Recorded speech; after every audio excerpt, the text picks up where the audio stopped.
Hello and welcome to Slamfire Radio. This is May 13th, 2021, and it's episode 404, episode not found? Yes, it's the broken link. Found. It's the broken link episode. Mm-hmm. I should break the link in the audio thing. Nah, I'm not going to do that. This is where all this... I do that enough like on the regular, so I'm not going to do that this time. Okay. I'll probably still accidentally do it. How are you, by the way? I haven't talked to you in like 7 hours.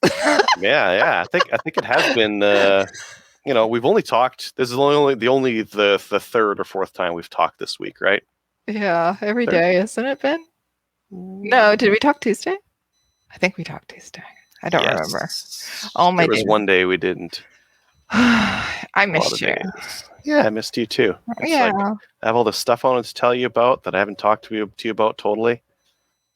Really? I've already but the listeners haven't heard, so they're going to hear it. Okay, let's do that. You'll just have to pretend to be amazed and in shock of all the stuff I've been up to that like you haven't heard of it before. Yes. Okay, let's do that. Yeah, let's do that. That'll be What We Did in Guns this week. And What We Did in Guns this week is brought to you by the Calgary Shooting Centre.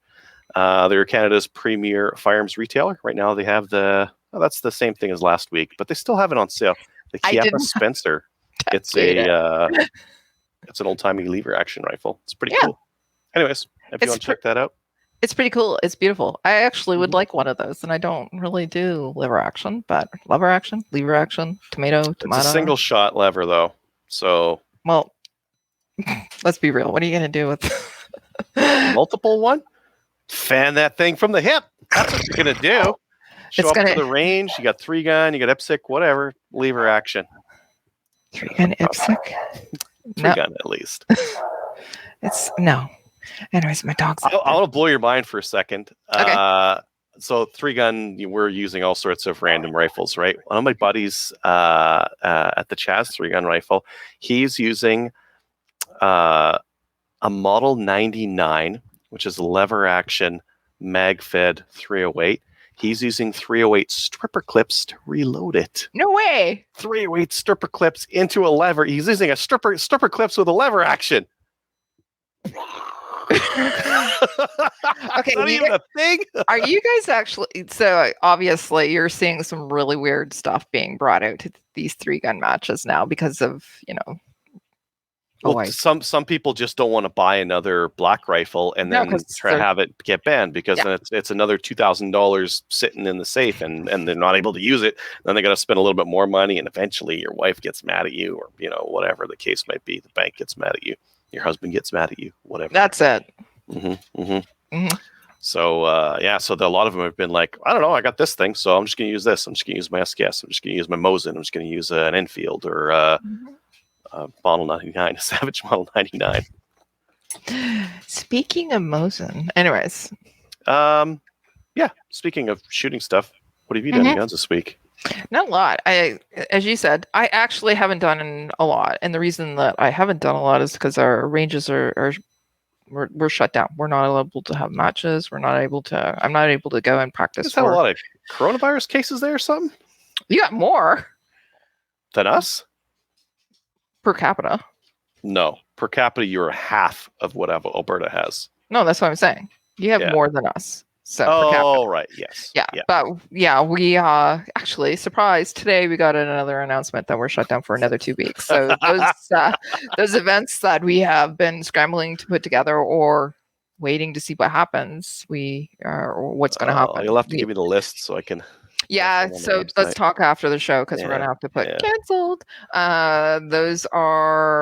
So we're shut down for another 2 weeks. But that being said, had an opportunity to go out and go out to the Kincaid Ranch. I know people don't know who Kelly is, but some do. They say, you're the other Kelly. But anyways, I went out to the Kincaid Ranch and we had some smoked brisket with the shooting family. They're my shooting family. But I also got to meet a couple of listeners. I've met Jason briefly previously, but had dinner with him and his wife, Sarah, and their dog, Ace. Ace is my new favorite. He's incredible. But I just wanted to say hi to them because they actually listen and watch as well. Jason, actually, a funny story. Jason, he thought that I was, or the other Kelly was the one that was on Slamfire Radio. Did I tell you this story? No. Okay, so Jason is or was best friends with Kelly's brother, and oh god, he's going to kill me because he's watching and listening to the show. Anyways, so Jason, as I said, was Kelly's brother's best friend. Kelly's brother, unfortunately, has passed away, but he still occasionally sees Kelly, and he thought that he was watching an episode, and he goes, "Hey, that's Kelly," and he thought it was Kelly, the other Kelly. And so he showed his wife, Sarah, who I met on Saturday, and she goes, "No, that's not Kelly." They had a bet. So they went to, so they said, Sarah's going, yes. And Jason's saying, or sorry, Sarah's saying no. And Jason's saying, yes, it is. So they went to Kelly's dad, and Kelly's dad goes, "I don't know. I think so." And I'm going, so it was hilarious. And then Sarah met me. She looks at me and she goes, "You kind of sound like her, but you don't look anything like her." And I'm going, right? But anyways, we do everything together. So you know what? I'm fine with that. And Kelly and I both have an agreement that if somebody contacts us and it's supposed to be for the other person, we just answer and say, "Yeah, that's right." Because we know everything. Kelly. We do everything together. So, but that was a funny story. It's Slamfire related as well. Yeah. Kelly's father thought that I was Kelly or vice versa and on Slamfire. Anyways.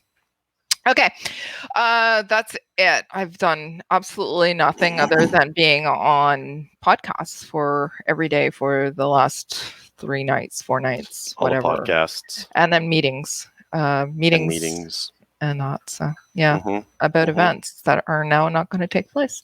Awesome. Yay. Yes. Okay, Adrian, what about you? Same meetings and calls and interviews and stuff that you've been on.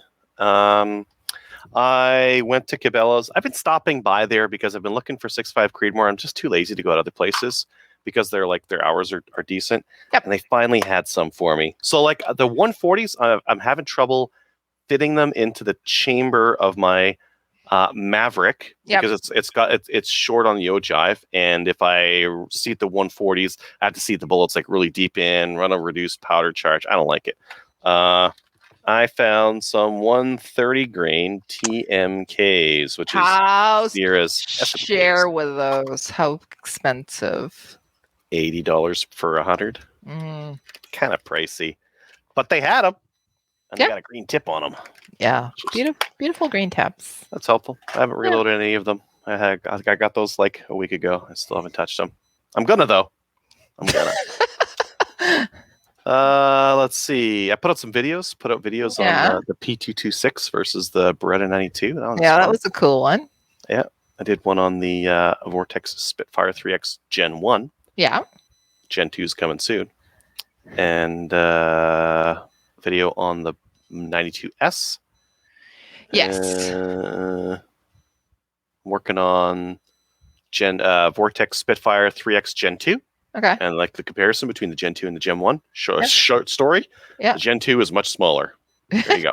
There you go. And then I'm also working on a video for the Keystone Mini Mosin. Okay. That, is very mini. Yeah. What's your thoughts on it? It's cute as can be, by the way. Cute as can be. Yeah. Is very accurate about this rifle. It's like 2 pounds. Really great shooting offhand for the kids. Practical, not super practical. Not super. I wouldn't say so. I mean, it's a single shot 22. Yeah. Which, like, if your requirements were like, if you wanted to go hunting with a single shot 22 or something like that, you could probably get a Kui for like $100. And this is quite a bit more than $100. But this looks way cooler than a Kui, and it's lighter. Yeah. And I don't know. I think for some people, they'll want like a cool rifle for their kids. And this is cool. Yeah, or get family pictures done. Mom. And you can shoot like a kid can shoot offhand with this. And there's a lot of rifles that they can't really shoot offhand with because the length of pull isn't there or the weight's too heavy. Like I've tried to get my kids to shoot like the Marlin 795. It's got kind of a heavy barrel on it, and that one and between the length of pull and the weight that's out front on it, it's just hard for like a really little kid to shoot it. This is pretty easy to shoot. I have a question. How was the feeding? I know you had issues. Yeah, I had a couple of issues with the feeding. It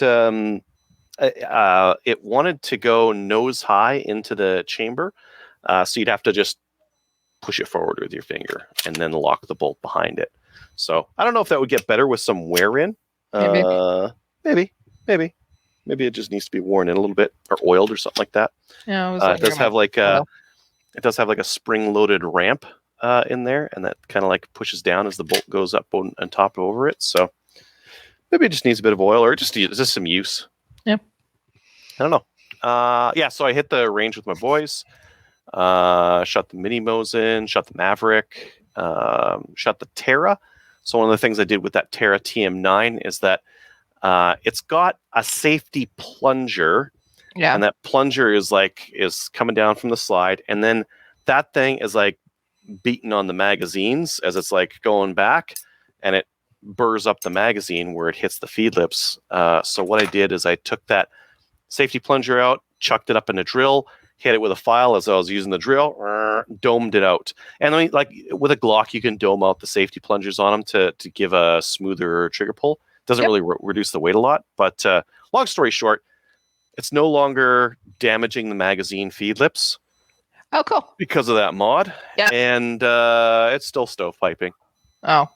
It's still not a great pistol, but it's cheap, and at least it's not like beating up the magazines. And because it's not beating up the magazines, it's no longer giving me that nose high, and it's no longer locking back, even though it's still got a round left in the magazine. So that's fixed, I guess. That's fixed, yeah. Mm-hmm. Any more?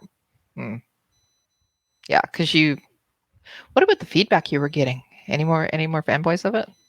I still got one guy who keeps insisting that there's a magazine issue with it. But I'm not going to put any more work into that gun or into that review, just because it's kind of like a weird gun and a weird review to do. It's not a popular gun. No, it won't ever be a popular gun. No. But I wanted to get a review out there that was like in depth, and I'm done now. So I'll sell it and move on. And then the last thing I did, I've got a buddy of mine who's sporterizing a Lee Enfield, and he's been like asking me some stuff, and I've been kind of like, oh, I want to do that too, because I've got a Mark IV, number 4 Mark 1. Yeah. And so he's been telling me, oh, I think I'm going to order from Numrich. I'm like, okay, oh, they got all the parts. Okay, cool. I went and looked at Numrich, and I ordered all the metal that I would need. And then we were talking about, there's kind of two wood remanufacturers in Canada here. There's Prestigious wood stocks, and then there's Ross Restorations. Yep. And they both do Enfield stocks. And Ross was about $100 cheaper, but I liked the wood selection that Prestigious had, so I ended up ordering from them instead. So I've ordered all my stuff to unsporterize my Lee Enfield. So sweet. I'm going to do a video on that. That's typically like stock orders. So some of the parts are coming from the US. That'll take a while. Yep. And then the wood stocks, I imagine they might be make to order. So I might be a few weeks out on that. Yeah. But I want to do a video on that, because I looked for videos on it, like unsporterizing, and there's nothing. Yeah. Like a lot of people do it. And I looked around for like a list, like I need a list of like parts I need to get or stuff I need to do. And there just wasn't really a lot out there. So I'm going to do that. I'll do a video on unsporterizing a number 4. My buddy who's unsporterizing a number 1 Mark III, there's a lot more parts involved with that. Like a lot of parts. And it's like all this like little like $4 part here, $5 part here. It adds up. It adds up quick. And like he said how much he had to pay for metal parts. I'm like, oh my God, like I didn't have to do anything close to that. But I think it's just because the number 4 is simplified. Yeah. And there's just less out on the front. And I got a buddy of mine has some boiled linseed oil that I'm going to use. It's really old though. Well, let me find where the manufacturer. Made by Toronto Elevator. It's probably like 70 years old. It might not be good anymore. I'm gonna try it anyways. Smell it before you actually put it on anything. See if it's got a rank smell to it. Rancid smell to it. Rancid smell. Because if it does, don't put it on. Or my gun will smell rancid. My new $700 Enfield. Like this isn't even unsporterizing, because like an unsporterized Enfield is like it has the stamps will be from the same manufacturer and all that, and that's not what I'm doing. Really, this is it's more like another word people call is like a full wood, full wood Enfield. Well, so anyway, I'm gonna build it because the rifle I got a decent price on. And between the wood and the parts, I'm not going to be spending more than it would cost to buy one of these things from someone. Yeah. Just because of the price of the Enfields right now. So and more content. More content. Cool rifle. Yep. Like one of the things you can sell rifles and buy better rifles. You can buy more rifles, but I have safe space that that's an issue with me.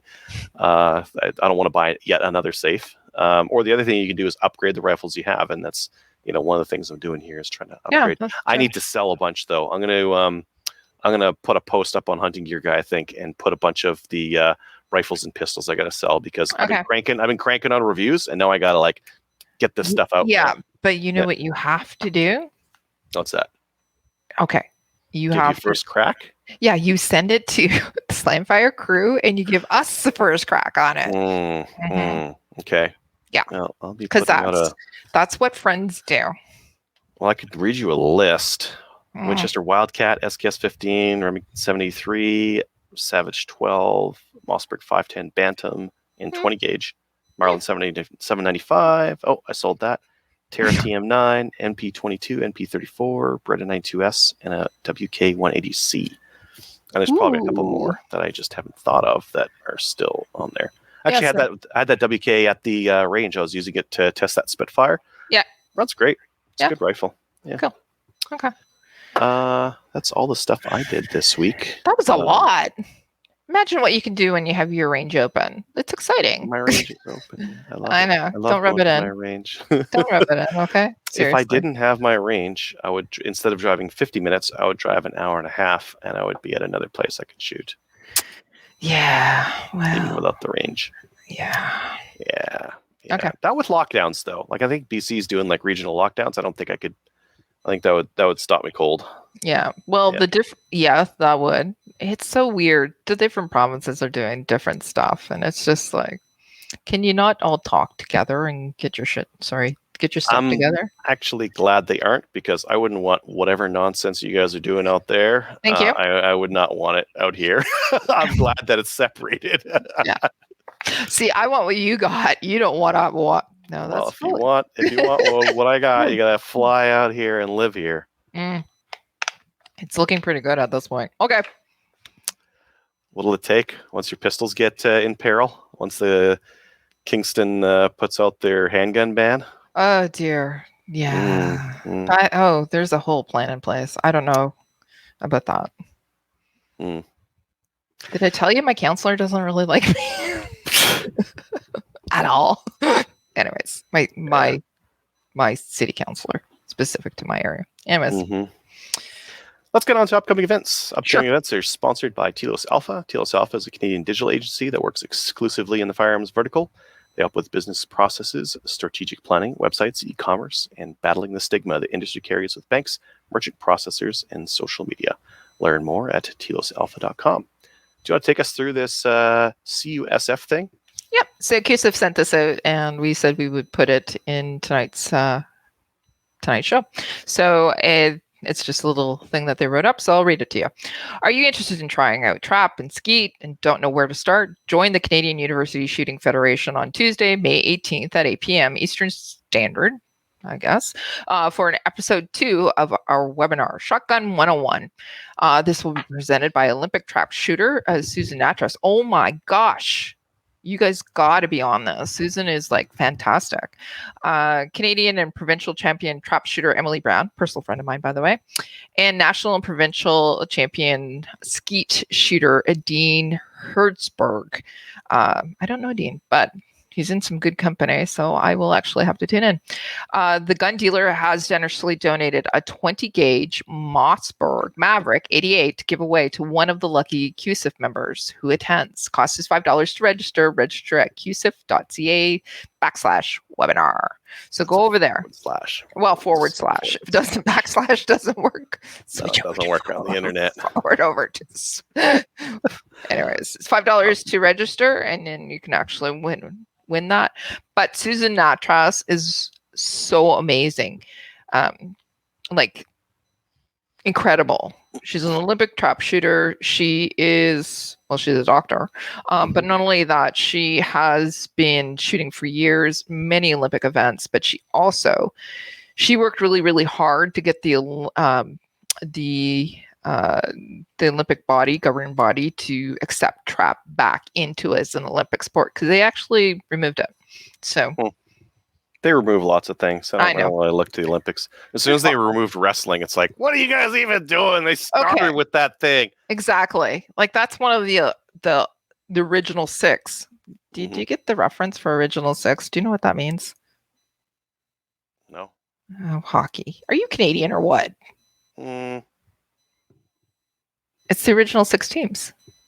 Okay. No? Okay, never mind. Right. But when we're talking, not that old. I don't remember. I didn't have the original six on TV when I was a kid. Oh, shut up! What's I? It was like, but okay. Back then, we put an onion on our belts because it was fashionable. It was a white onion because that's all that we had available because we were poor. All right.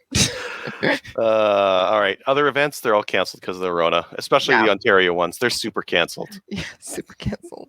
I have to go in and do that after the show. We have to talk. You have to go cancel some of my events. Thanks. I wonder if my June ones will go ahead in Alberta. I think they will. Late June, I'm feeling pretty confident.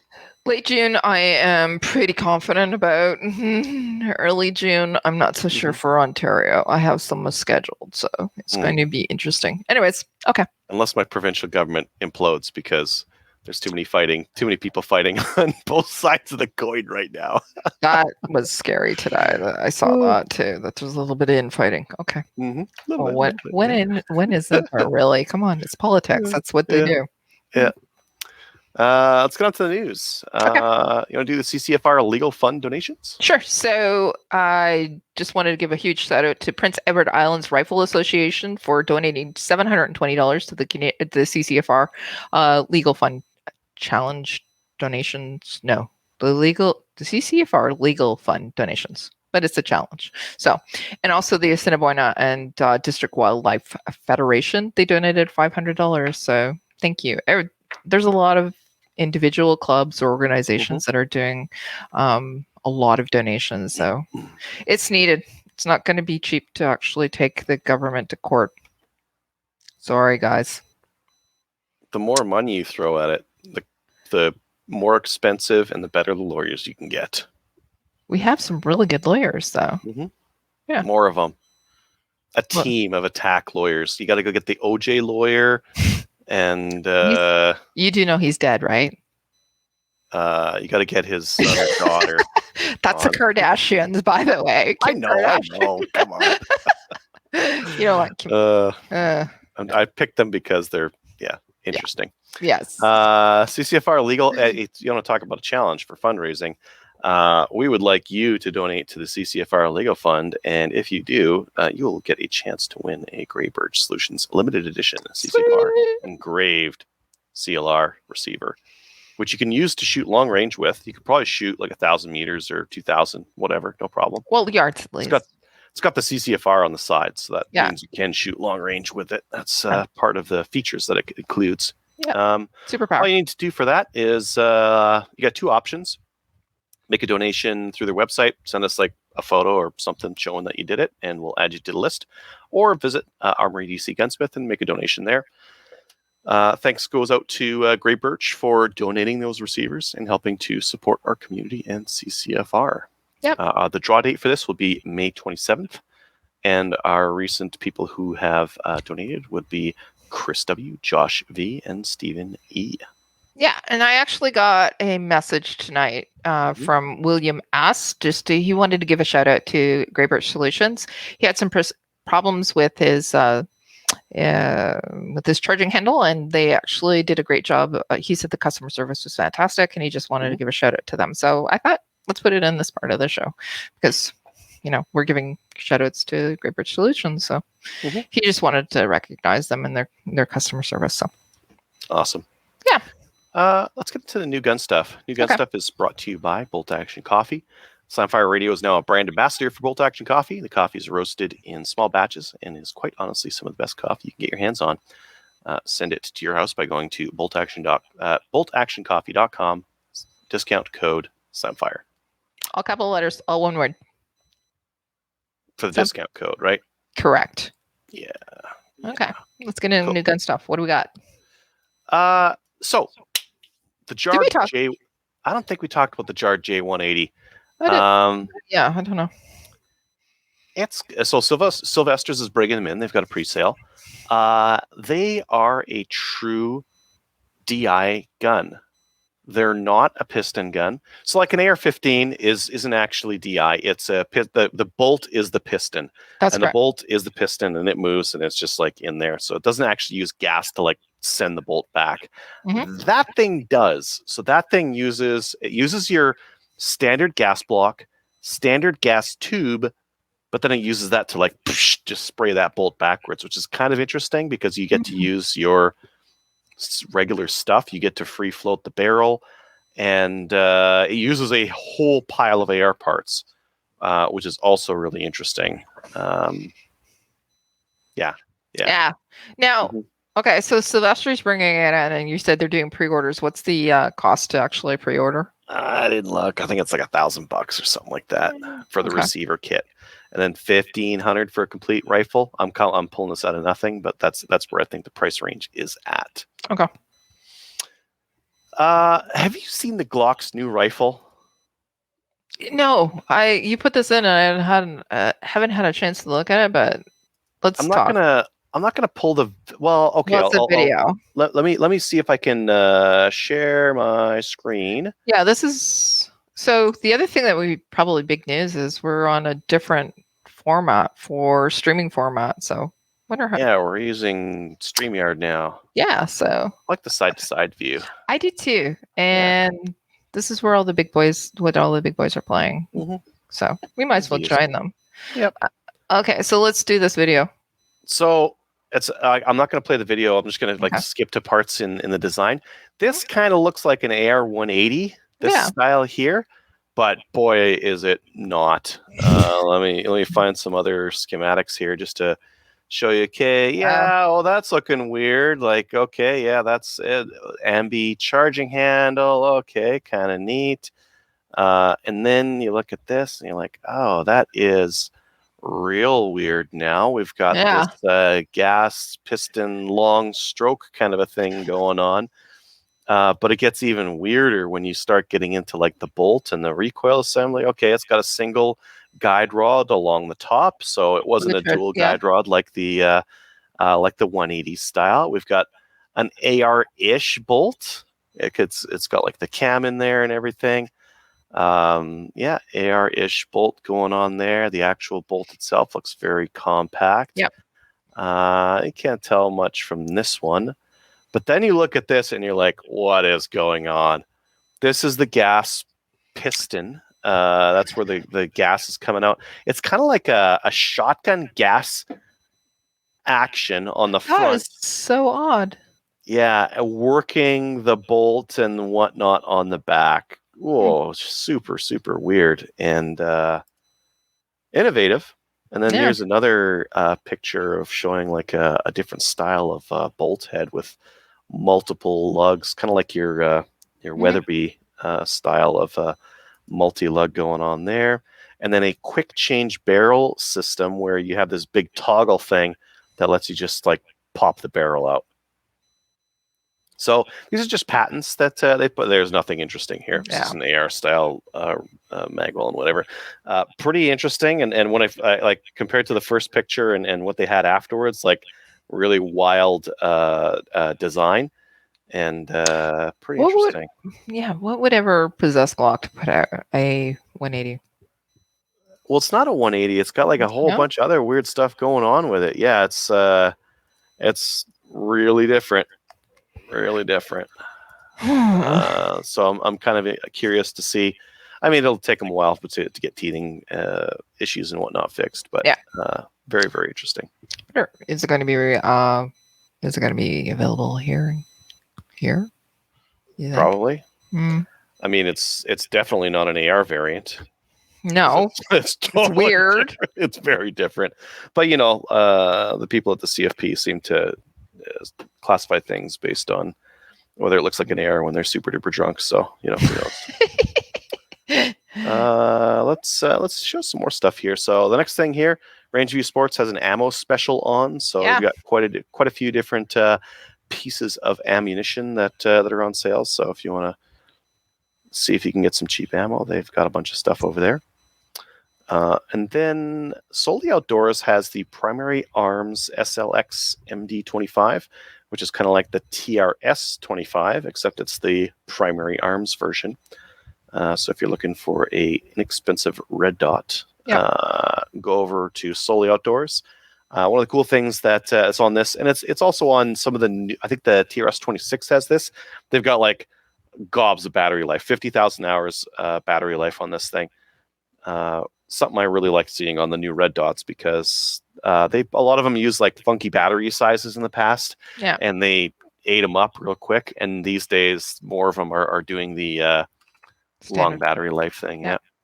I had a question for you before you move on to the next one. Remember we talked about Prophet River and their Vortex sale. Mm-hmm. Did you ever get anything? I didn't hear anything about that. I forgot. I think I went to the range. Oh, okay. I forget. Remember you were supposed to set a date, a reminder. Mm-hmm. Mm-hmm. Didn't work. It's gone. Time is gone. Yeah. Okay. Marstar has a new to Canada Glock PCC stabilizer kit, kind of like the Micro Roni, but like even more micro, even more like minimalist, I guess. It's called the Recover Tactical 2020. It basically makes it so you can get a stabilizer kit, like an arm brace or a buttstock on it, kind of a thing. So they've got that. The price is really good, $145. Yeah.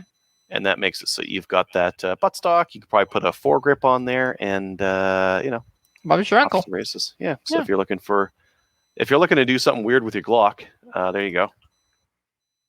And then Bullseye North. I was looking at this. So they have got the CZ Tactical Sport 2. Yeah. The Tac Sport 2 has better everything compared to a Shadow, and it's $1,800. Well, better than everything, but you do need to use Tac Sport specific mags with it, right? Okay. Very interesting. Very interesting. Good price. Yeah. Good price. I mean, you get a CZ Shadow 2, and like if you go the route I went, I got a magwell, which was $150, and then I had to get like different grips, and then I had to do the trigger and the hammer and a bunch of other stuff. Or you could just buy a pistol that already has all that stuff done to it. Yeah. So that's a good deal. It's not the pistol for production division, because this would be competing in standard in IPSC, but in 3-gun, this would be a fantastic pistol. If you have a little bit more money than Shadow 2 money and you want something a little bit better right out of the box, that would be the deal to use. It would be. I was going to say a bad word. I'm glad you didn't. All right. We don't swear on this podcast. We don't swear that much. Okay, we swear. It would be the shit then. Thank you. You're welcome. I was missing that. The shit. All right. Why don't we get on to the main topic? Hey, everybody. For tonight's main topic, we are going to be having Matthew on. If you know YouTube, and you've probably seen, and you like 22LR, you've probably seen some of his videos. He is Womfat on YouTube. So, hi, Matthew. How are you? Good. How are you? Pretty good. Now, I was just saying, before we press the go button, that I've been wanting to get you on forever in 2 days. I met you last summer at one of our Maple Seed events, and you've been so heavily involved in 22 LR shooting. Specifically, can't talk, but specifically precisions. You're so involved with CRPS, ORPS.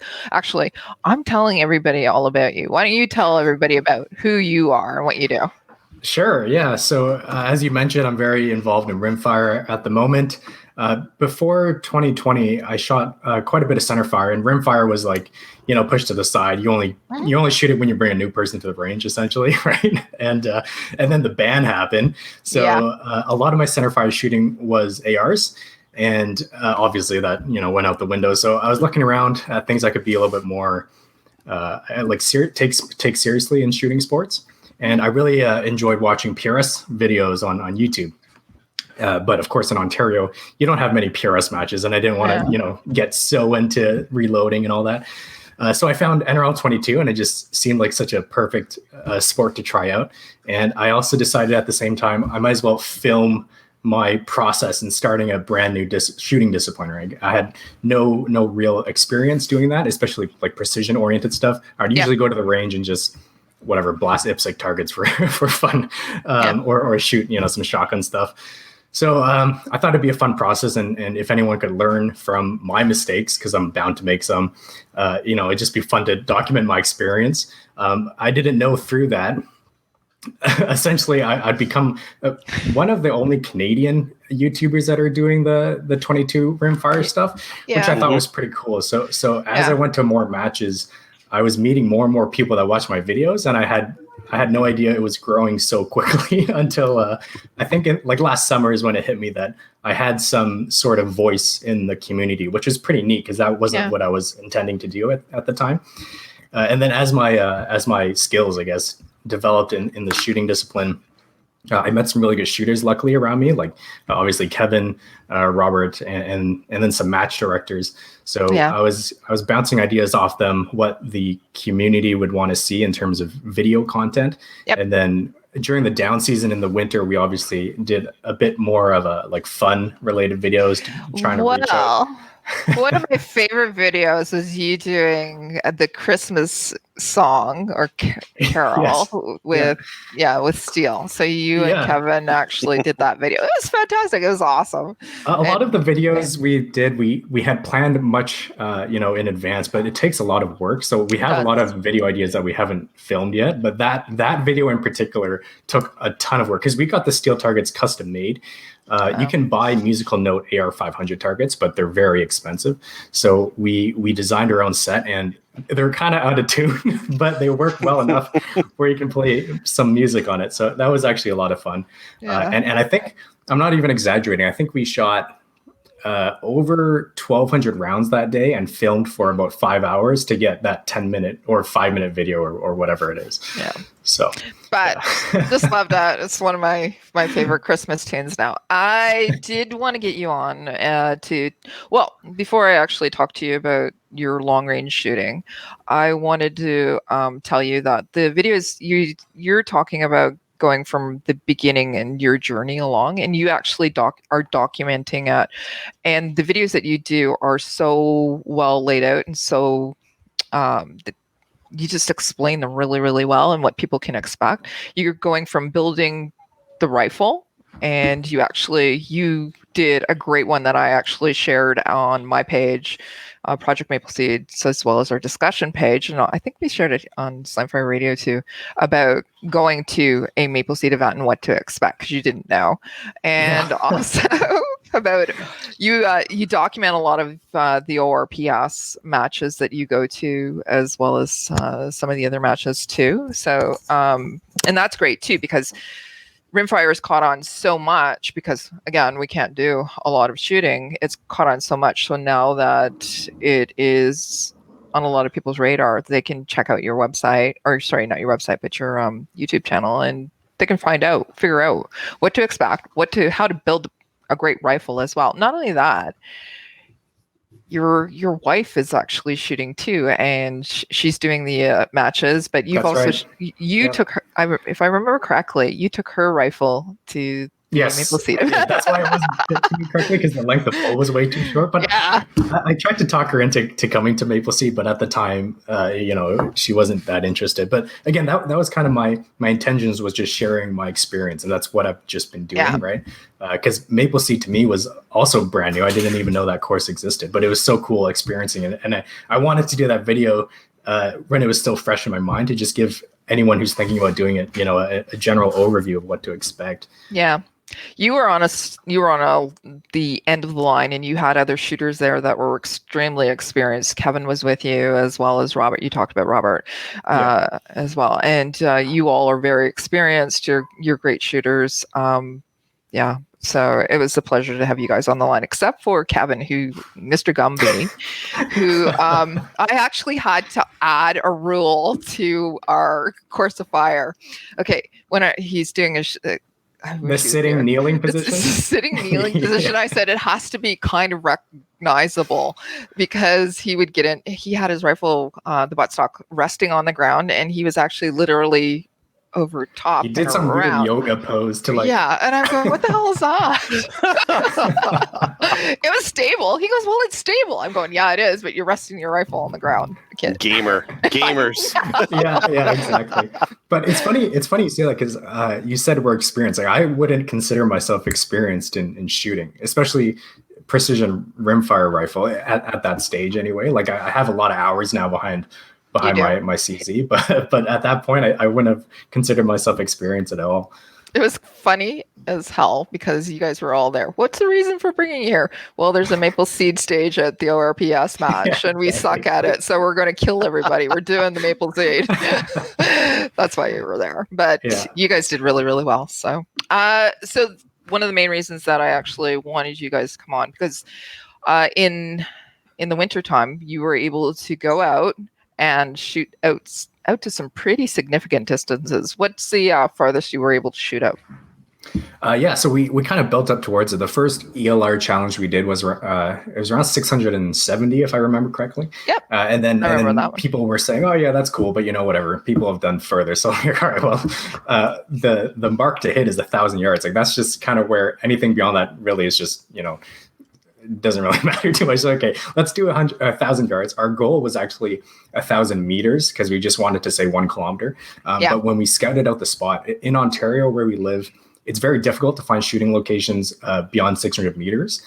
And we basically just looked everywhere for, hey, Kevin. Hey, Kevin. Well, I'm telling them about our 1,000-yard shot. Yeah, okay. I was in the backstage. Hello, everyone, by the way. And sorry for being late. Hey. This is Kevin. Yeah, so essentially we found this piece of crown land, and we measured it and figured, the easiest way to do it was just to do it when it's frozen. So that's basically what we do to get 1,000 yards. But it wasn't easy to do.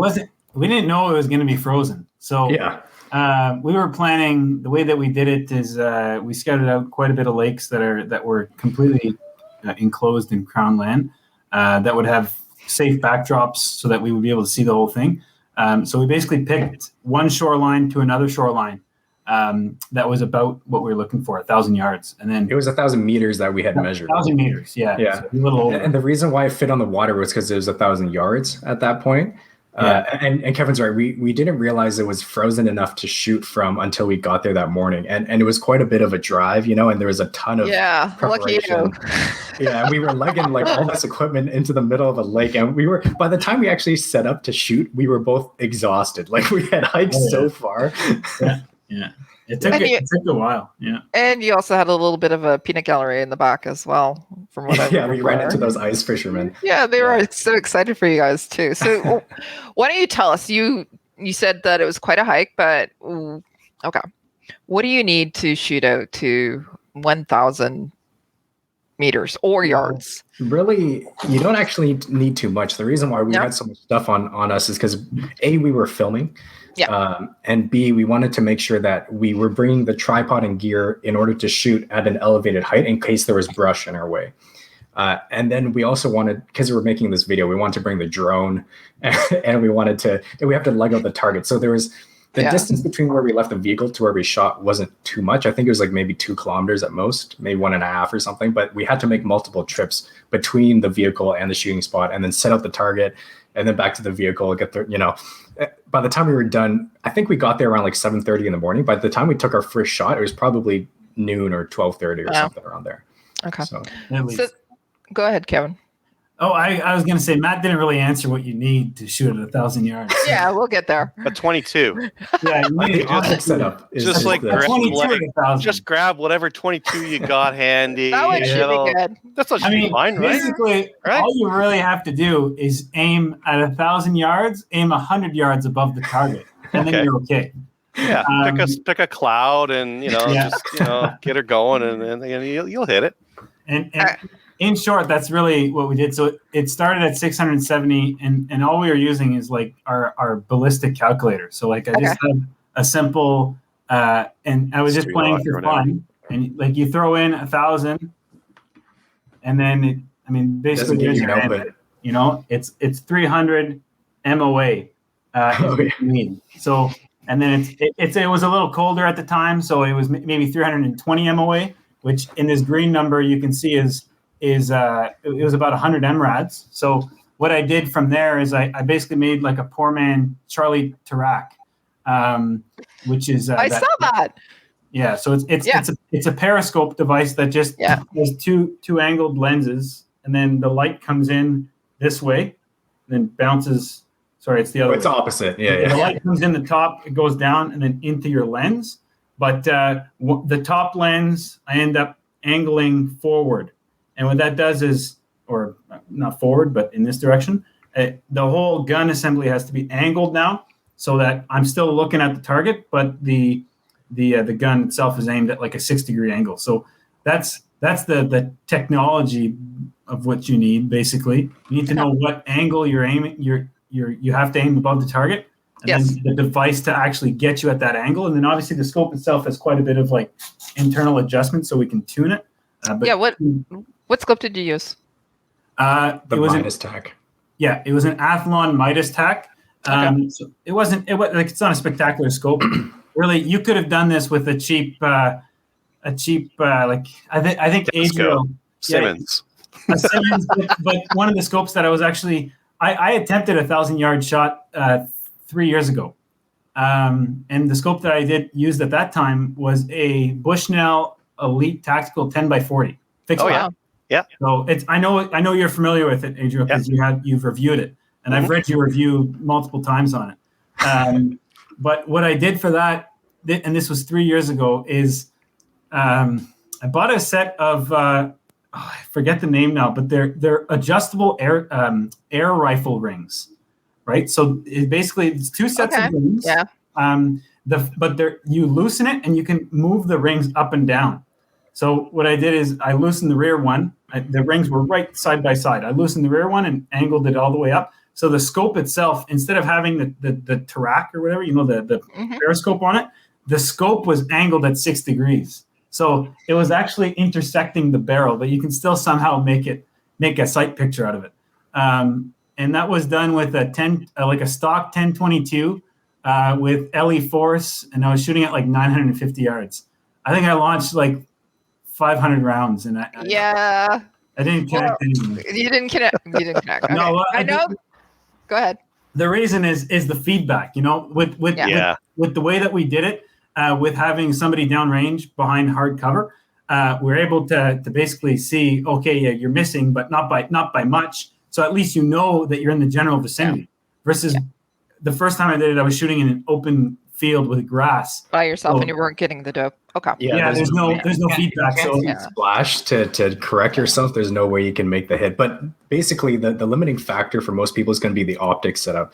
Essentially, in a normal like CRPS rifle that Kevin has behind him, you have the ability to dial up to about 450, 500 yards max. Anything beyond that, the drop is substantially more, and you need some sort of device to help you get out there. So when we did the 670 yard shot, we used a combination of a 55 MOA base with XTR rings to get R0 at 300 yards in order to dial out to 670. And then when it became 1,000 yards, then at that point, in Canada, there's no easily accessible mechanical rail to get you that cant. That's not under $800. So we decided to 3D, or Kevin designed and 3D printed that poor man's Tarak. That's what I was wondering. Is that everything that you use for it? Is it on Thingiverse now? Do you have that thing uploaded somewhere? Yeah. Or are you selling it? Yeah. No, I'm not selling. I've shared the file. I'm very selective, I guess. I don't really like sharing files at all. I've shared it with one individual only. Okay. A close buddy of mine who basically wanted to make Close one. friend. And then, but since then, there's actually a couple people. There's 2 people by the name of Rick.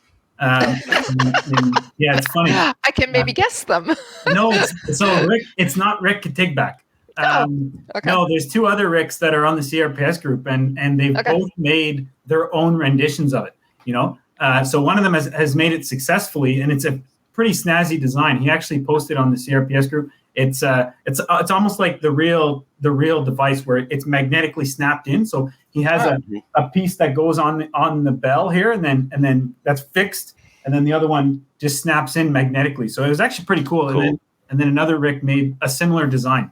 But I didn't give those guys the design. So, and both of them have said that, yeah, like I saw your video and I'm like, okay, I'm going to try it. So it's kind of cool that people are just doing it on their own. They're trying it out and trying to do it themselves. Okay. So, going back to what ammo did you use for the 1,000 as well? SK rifle match. Yeah. Sweet. And it's subsonic. By the time it got out there, it didn't have much. It just, ting, but it was fully, almost full. Well, actually, it was fully formed. You guys collected the brass afterwards, and it's like, the bullets, the lead afterwards, and it's still fully formed. Some of it because the velocity is basically there was nothing left out of 1,000. So I think I don't know off the top of my head. I think you still have about 400 feet per second at 1,000 yards. So it's still like above an air rifle. Okay. Like a pellet gun, like a high speed pellet gun. I think the limit for that in Canada is like 450 feet per second before it's considered a firearm. It's still, I think it's 500 technically, but it's still has enough energy. And I want to say 50 yards from the target. And whenever it's hitting, like it's still hitting with enough force. So I'm not convinced that, it's not, I don't think it's lethal, but I wouldn't want to get. It's going to sting. Well, also think about the fact that the bullet weight of the 22 LR is much heavier than a pellet. And if it's traveling at the same speed, you don't want to get hit with that. Like pellets are already pretty, not nice. So no, and definitely like I would say at that distance, it's still got quite a bit of punch where if you hit, and I was reading up on not for this particular reason, but where I shoot personally, there's always a potential for ricochets. So I did a lot of research in 22 ricochets in terms of their lethality. Mainly just for safety reasons, and like a 22 at 1,000 yards that's been uninterrupted, it still has enough energy to penetrate a temple or an eye socket or something like that. So it's definitely not something you want to take lightly. And just to actually let everybody know, Kevin, who was doing some of the calling, he was behind hardcover. So I just want to make sure everybody understands he that. He wasn't only behind hardcover; he was way off to the side. Way off, yeah. There's a giant berm, and like we were on radio contact, so there was no way he was in any danger whatsoever. Yeah. No, but it's more so for people to get an idea that an uninterrupted bullet at 1,000 yards it still has a lot of energy. It still has energy. Okay. As soon as it hits, I mean, it's coming in at such a severe angle, downwards. It's almost like artillery. So as soon as it hits the ground, it's going to lose everything. Yeah. But the initial impact, I would say. It surprised me, because it was consistently coming in at the same angle. So the bullets weren't tumbling. They still had a good gyroscopic stability at that point. Sure, they didn't have a lot of energy, but they were consistent. So it was surprising. I figured at 800 yards or so, this thing would like basically stop spinning fast enough. Start keystoning? Tumbling, exactly. So yeah. How big was the target? It was a steel target, but how heavy was it, by the way? It technically was aluminum. We purposely ordered aluminum for it because we knew steel would be way too heavy. It was a 4x4 foot target. Yeah. Okay. And it rang really nicely because you have so much metal there to just kind of like, make it a gong. So it was quite nice. But yeah, we spec'd out, I think it was a 1/4 inch aluminum. Okay. No, 1/4. Eighth of an inch. An 1/8 inch. Yeah. Okay. Lightweight. That's nice. Yeah. It still wasn't that light. No. After 2 kilometers, it's not that light. Yeah. Yeah. It was quite a trek. But it was worth it. And by the end of the day, we were definitely completely winded though, because we had done, I don't know, probably upwards of 4 to 5 trips to go back and forth and bring your stuff and bring it back. So one of the things that you did do that was a really good idea was you were on walkie-talkies, communications constantly. That was good. But I also saw that Matt, you were the one that was actually shooting. And okay, so to dial in out to 1,000, how many rounds did you shoot first to get out there? There's actually a shot counter on the video. I can't remember exactly, but I think, don't quote me on this, but the first hit was made after maybe, I want to say like 40 rounds 70. Or so. Maybe it was 70. Okay, 70 rounds, and we only took around 200 total, right? Is that correct? It was maybe about 220. So it basically took us 70 shots to connect our first round. And then after that, we were getting a hit every 20 rounds or so. Yeah. But our last 3 hits were within 7 rounds. Yeah. Yeah. Got it dialed. So it was really consistent. What was the spread like at that point too? Like, okay, I watched the video. I want everybody else to know. Yeah. So in the video, you'll actually see there's a section where like I'm filming and I'm showing. It had a beat-in zone, I guess, if you want to call it that, of probably at least 50 meters lengthwise. The windage actually wasn't that bad. Like I would say it's not varying left and right of the target more than a couple yards, maybe 2, 3, 4 yards or so. But lengthwise, there was some impacts about 25 yards after the target and 25 yards before the target. So quite a bit. That's due mostly to the differences in velocity, like the SD in the ammo. Mm-hmm. So if we had a perfectly stable ammo that had an SD of 0, then you would only be factoring environmentals, like the difference in wind to push the bullet, back and forth. But with the SD, and plus 1,000 yards, you're seeing much greater differences in where it lands. Yeah, it was pretty interesting. Yeah. Well, if you guys do it again, I would be super curious to compare high velocity to standard velocity like you guys took out.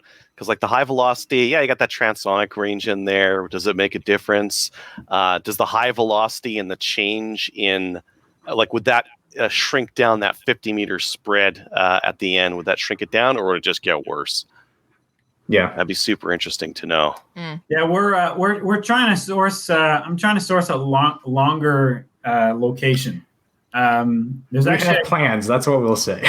Yeah, we have plans. We've been challenged as well by a good buddy of ours. So the issue that I'm having is reliable tracking of your misses. So the next spot that I go to, I'm trying to get an authorization for a very large quarry that's filled with water. But it's obviously it's private land and everything. Yep. At least that way we can reliably shoot from a spot. And given that it's going to be a quarry in summertime, well, if it's got water on it, we can see the splashes easily. Yeah. But we're not convinced we can get authorization yet. So we're in the process. Either that or just doing like you guys had there, having someone down range and behind hard cover was super, super good. Because even if you can get that splash of water, if you're doing 1,000 plus, you got to have spotting scopes that are good for seeing that splash at that 22. Was that 5 feet to the left, or was it 5 feet to the right? Exactly. No, I think even if we do a quarry style thing, regardless of where we are, I think you need to have a downrange spotter behind hard cover, off the side of the target. Take all the safety precautions you need, of course, but I don't think you'll see anything from your spotting scope at that distance. Unless it was like dust. Like if you have a good plume of dust that comes out from gravel or something, that would be an option. But a splash in the water might be a little bit too subtle to notice at 1,000 yards. Yeah. Well, I think a splash in the water with a center fire round, or if you're shooting a 22 up close, it's going to make a nice like plume. Right. Yeah, splash. But at that distance, it's already going down like an Olympic swimmer. Yeah, exactly. It might be it'll just enter the water so smoothly that you might not hold up 10. Okay. We want the ones, like the big belly flops, so that we can see the splash. Yeah. But, that's how I've seen. Like, there's quite a few guys in Quebec. That's how they do it. I've seen some good videos of them, mostly with center fire. But when they're doing ELR, like 2-3 kilometers or so, they're all doing it with a target on the ridge of a lake, and then they're just launching it into there. That way they can walk their bullets into it. Yeah. And I think it's the only practical way. Otherwise, you're going to be guessing, wasting ammo. Wasting ammo. Yeah. And these days there's no ammo to waste. So I have a question. So whose rifle was it? Was it yours, Matt, or was it Kevin's that you were using? It was Kevin's MTR. And it was the one that's right behind Kevin right now, isn't it? That's right. But it was in the original walnut stock. Right. Yeah. So stability and everything. So it was on a tripod when you were shooting it, obviously. And manipulation of the rifle is less as possible. So what was the setup for the rifle so what did you have for your rifle? Like, what components were on your rifle that you used to make that shot? It was more or less, so it's very similar to this. The only things I've changed since this shot, I shouldn't say the only, it's quite a bit, but I swapped out the chassis, which makes absolutely no difference. Yeah. I can just show you. Chassis scope. This is the stock that was on it. So it still has one of those Arca rails. So ultimately, it just looked like this, it's basically the same thing. The scope itself was a slightly less quality scope. It was still an Athlon, but one of their less expensive versions. That's not the limiting factor at all. I mean, the stability, the amount of variation we were getting in velocity at 1,000 yards, we're just kind of launching artillery and hoping for the best at that point. So. I think you could do that same challenge with a 1022. You can do it with a $4,000, $5,000 Voodoo, and you're going to get the same result because it really it's not an equipment limitation at that point. It's purely like ballistic limitation. And on that note, I would say it's not even about skill. Like, as long as you have a good trigger squeeze and you're not yanking your rifle off the place, it's just to see if it's possible, if you can put the effort in and fire enough rounds and make the correction to get hits on the steel, because anyone can do it. It's just whether or not you have the motivation to actually prepare for it, to go through with it. It's just cool to actually be able to achieve that, essentially. No, that's exactly right. Like, it's not... There's no fundamental, like the fundamentals aren't even applied here. There's a little bit. I could have brought my girlfriend and had her behind the gun and tell her, in terms of because the gun is in a rock steady tripod. The 670 yard video was a lot more fundamentals based because I was standing on the tripod and there's a lot of wobble there. So that was actually a lot more difficult in terms of fundamentals. In the 1,000 yard video, I was sitting on top of the drone case. So I had my elbow on my leg and the front was on the tripod. So there was absolutely no movement in the system at all. That's partly because we had to limit any sort of variations to get onto the steel. But at the 670 yards, since we're standing with the tripod, it was much more difficult to hold the rifle still and have a good trigger press and all that. I love sharing the one where you did shoot out to 670 and then there was people on there. Yeah, that's okay, but you know what? You can do better. and you guys met the challenge. It was awesome. It was great to see. So what are you guys planning for the future? What's Womfat going to be putting out? What content? Well, this year, unfortunately, since the whole lockdown thing, I was planning to basically do like match videos for every match I went to, which would have been awesome. Like, luckily, how's that going? Exactly. There's no matches to be had, but luckily my wife is very open to to coming along to film the bigger matches, which is awesome because there's no way I could have my head in the game, still perform well, and film at the same time. So it's like, it's nice passing her the cameras and she runs around, gets all the footage, and I edit it later. And in terms of fun stuff, during the season, if we have a lot of matches going on, we generally just practice for those and we don't really have much fun stuff. But since everything is locked down, the ranges are closed, we've definitely thrown some ideas here and there of what we want to do next. Like we already alluded to, another ELR challenge that's pushing it a bit further would be really cool, but it's proving difficult to find land to do that on. But I think that is probably our number one priority. And I would like to do it with a semi. Okay. Just to show that a 1022 could reach out past 1,000 yards, I think would be hilarious. But at that point, we'd probably use high velocity ammo as well. Yeah, just definitely. Also to limit how much elevation we need to build into the system. Yeah.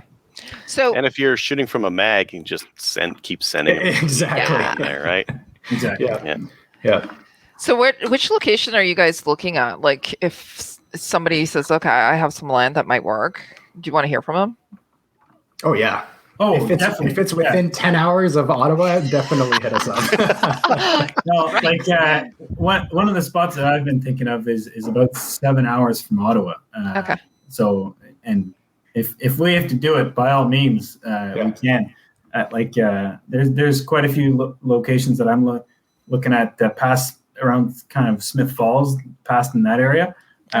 But it's difficult to find. So if there's some guy in like, I don't know, Quebec somewhere that owns a large plot of land that says, that wants you. Yeah.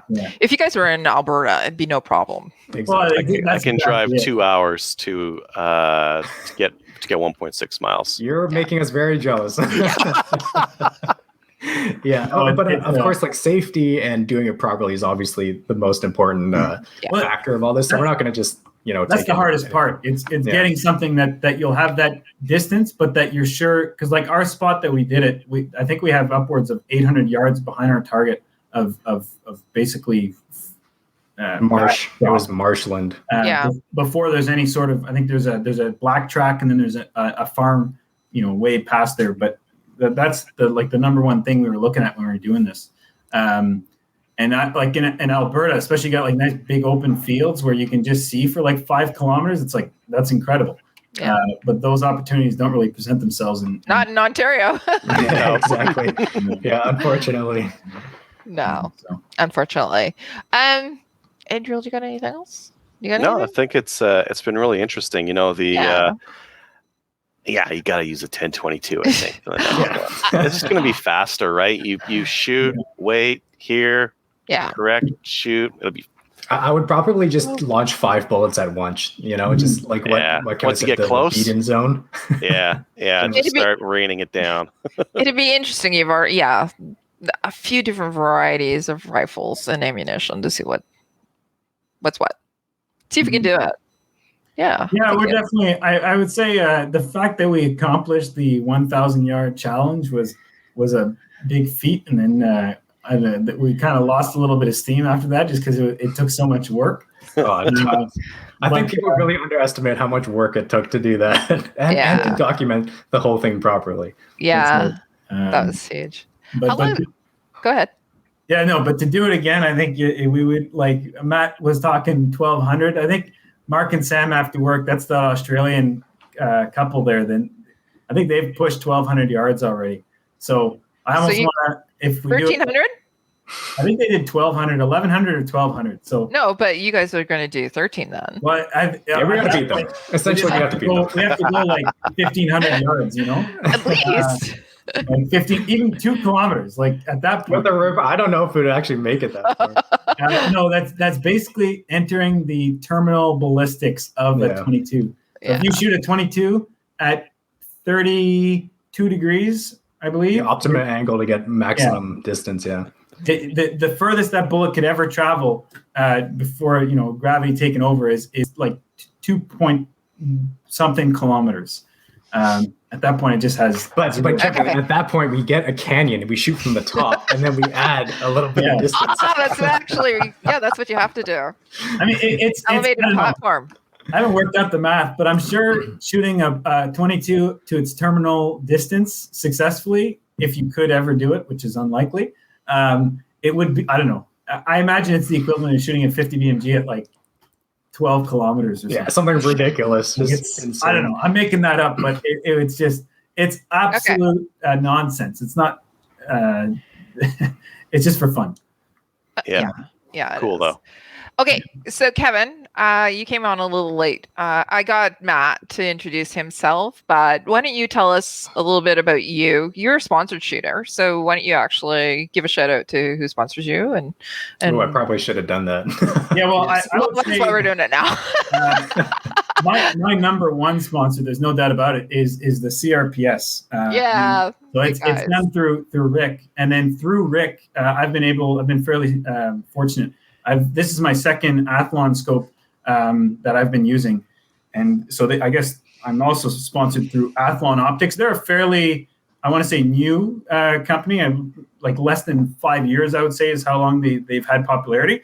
But they come up with a lot of very, I don't want to say revolutionary, but unique designs that, you know, there's a couple examples I can speak of, but they have really good stuff. So if you're just getting into the long range game, if you're into the long range, you definitely know about them. But even if you're doing hunting stuff, they're worth a look. You know, there's the value you get is exceeds the price you're going to pay. Yeah. So definitely. Okay. By the way, I talked about you before you came on, and I I said I had to actually add some stuff for Tim Mapleseed about a recognizable position because of you. A broken yoga pose there, Kev. Yeah. Oh, you guys are talking about my yoga pose. Yeah, that's right. Yeah, that's, you know what, that still works. You know, I'm still. It really does. Yeah. It looks stupid. Don't get me wrong, but it works. Yeah. So okay, Matt, why don't you actually talk about who would you like to actually give a shout out to? Oh man, especially in this year, I'd have to give a shout out to all the match directors, just because it's so difficult planning and then rescheduling based on lockdowns, and then having another lockdown to worry about. It's pretty brutal, and they're putting a lot of effort in a normal season, and then having it be just completely destroyed is very frustrating. Like I see it firsthand. Yeah. So definitely a shout out to all the match directors and Rick, of course, because he's dealing with the brunt of it. So, yeah. Okay. What about Womfat? Where can people actually see you and your videos? And obviously, the main place, the central hub, if you will, would be YouTube, of course. I do have an Instagram page that I try to be active on it as much as possible anyway. And you can get kind of like some sneak previews there of what's coming. So again, those two places, YouTube and Instagram. Yep. And you can catch Kevin as well. Kevin, what's your handle on Instagram? Hey, it's Kevin Shoots 22, but I go in phases of Instagram. I actually uninstall it from time to time because I need to focus on work. So, well, Kevin will always be a frequent guest on the Womfat channel anyway. So if you miss Kevin, just subscribe to Womfat. You'll want to see him at least. You guys do everything together, so it's just. Yeah, I had a YouTube channel that I think I put like 4 videos, maybe 5, and then I met Matt, and I was like, okay, well, you know what? I can just give up on that now because Matt's he does it all. Oh, it far exceeds what I was ever willing to put into video editing. So yeah. So the other thing that I actually wanted you guys to give a shout out about, or just to promote, is the new podcast that you guys are on. What's the podcast? Oh yeah. It's Rimfire Nation, put out by the Canadian Rimfire Precision Series, sponsored by Testro.ca. We tried to focus that mainly targeting new shooters getting into precision rimfire because we get so many of the same questions on the CRPS group, and between the forums and the group and what emails are coming into Rick, we figured we'd put out content that a new person could just watch and just benefit hugely by the information we're covering. And don't mistaken us for experts or instructors. A lot of it is just banter, but you get a good vibe for what equipment to look for, which is a big thing. Various techniques that we use, and we just talk about that. Yeah, and typically you guys are on Wednesday nights, and I missed you guys last night because we were doing some other podcast stuff with for our Patreonies. But typically you're on Wednesday nights. As you said, it's just banter, but it's great banter. You guys are talking about equipment and how to prepare, and you have some good guests on as well. So, and some match directors too. Yeah, there's a good variety of individuals on there. Like there's the people who aren't all that in depth in terms of having all the kit possible. And then there's the opposite. There's you guys. Yeah. No, actually, you know what? I'm actually probably on the lower end of the. Believe it, I like nice equipment, but not like $8,000 nice. Oh yeah. And then you know John, who's a counterpart of our, he's very much into the numbers and the very high technical side of things in terms of calculating SD and how does that affect your downrange performance and all that. So there's a variety of individuals on there that are able to give different insights. There's also like Thomas. Thomas is not a new shooter. He's been doing it for 2 years, but he comes from basically a completely new shooter environment. 2 years ago, so he can relate to it versus, you know, I've been shooting for 5 years, so some things that I might overlook, he's able to kind of say, oh, hey guys, like I only did this 2 years ago, here's what I think, and then it kind of allows to have a broad range of topics that we can cover. Yeah, and I did want to give a little bit of a shout out to Thomas as well. You said that he's just picked it up a few years ago, but he's actually stepped up to become a match director as well. He's doing a fantastic job with it in Ottawa. Yeah, he sure is, definitely. Yeah, so yeah, actually the whole entire team is so. And you guys are also social media directors, I guess. Are you directors? What are you? So Rick gave us fancy titles that I can't remember. Essentially, I am new shooter development or something or other. But essentially, you have to remember, just a year ago, I had no experience. So I actually know all the feelings and questions all the new shooters have. So I'm kind of that guy who is like, oh, okay, you have this question. Well, this is how I dealt with it. These are all the mistakes I made. Don't do this. Yeah. You know, do the proper way instead. I like to think I save people a lot of money. You know, like I make the mistakes of buying all this stuff, and then what matters really. So. I actually like to think of you as somebody who actually supports the Canadian firearm industry, because you put out all this content and everybody goes, oh, I need to get that. I need to get that. That's what I'm going to get. That's true as well. Yeah. Well, it's funny. Like my uncle, he just bought a rifle. He's a long time military member and whatever. So he just got into shooting PRS and stuff just in his retirement. And then, so I invite him shooting one time and Matt's there with us. And he's like, oh, you're the guy from YouTube. You know? Like completely unrelated. I've never told him about it, you know, so it's actually pretty cool to see that Matt gets recognition amongst complete strangers. And it is very cool running into people, especially at matches. Like, I haven't met them before, and they come say hi. It's really nice. It kind of gives me that extra motivation to put out slightly, you know, higher quality content than I otherwise would, because the video editing is quite, you know, monotonous at times, but it's worth it in the end. Yeah. So. Both you and Adrian are some of the biggest content providers here in Canada. I'm not even a drop in the pond when you're comparing me to the hunting gear guy. So. Yeah, like whenever I first started shooting back in, I don't know, 2020, whatever, 2015 maybe, 2016, Adrian was like the first person I was able to go and find, like, I don't even remember, black rifles, you know, like which ones are there? It's like, oh, here's a list. It's like, man, that's awesome.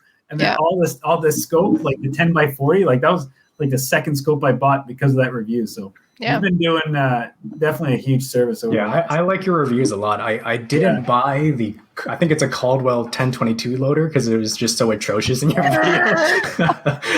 So. I remember that one. I think Adrian, no sound. Oh, you're really quiet.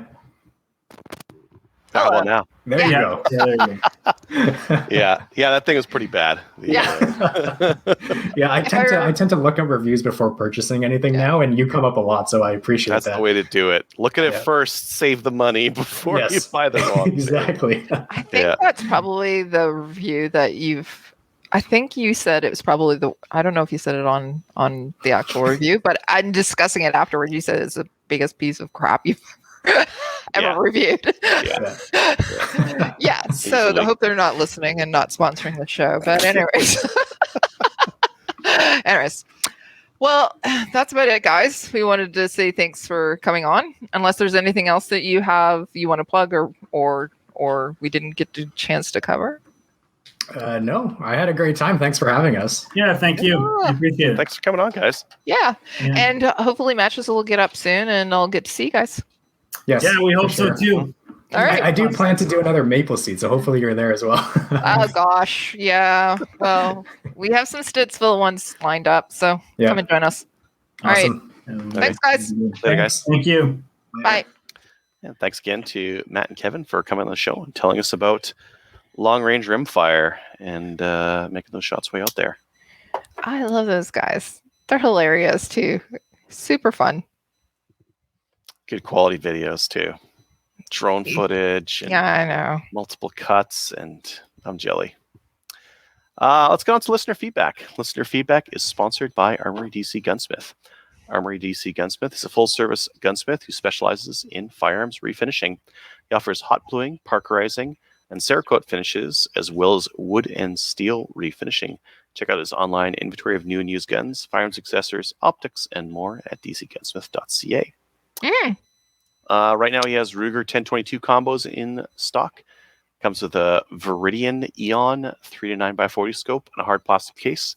They're available with a black synthetic stock or hardwood stock. Regular price is $509, but there's a discount for Slamfire listeners, $450 for anyone who calls or sends Armory DC Gunsmith a message that says they heard about it on Slamfire Radio. Get on it. That's like $60 off. Fantastic. Actually, $60.99. So it's almost $61 off. That's good. Yeah. Do you want to take this email from Stephen? Okay. It says, hello to less of you. Saddened by the news that Trevor's leaving the show. It's going to be like Sesame Street without Oscar. Things will definitely be different, but what doesn't kill you makes you stronger, right? Been catching up on old episodes lately and just listened to your 400th. And it does seem like Trevor forecast his departure in episode 100 around the 65-minute mark, reading a note from Spencer saying, that actually sounds like a lot of work. Another caller remarked on your 400th about the top 5 PCCs. It would be very interesting in hearing that episode because I'm looking to add another rifle to add once. Okay. I didn't edit it. He's looking to add another rifle once Ontario stops this lockdown and ranges are open up. Anyways, looking for suggestions to add a 9mm or 223 rifle to the collection. Not sure if I want to get a restricted, haven't picked one up yet. As for PCCs, as I have yet to pick up a handgun, so no mag restriction considerations for the PCC. Rock mags anyways. Yeah, I know. Yeah.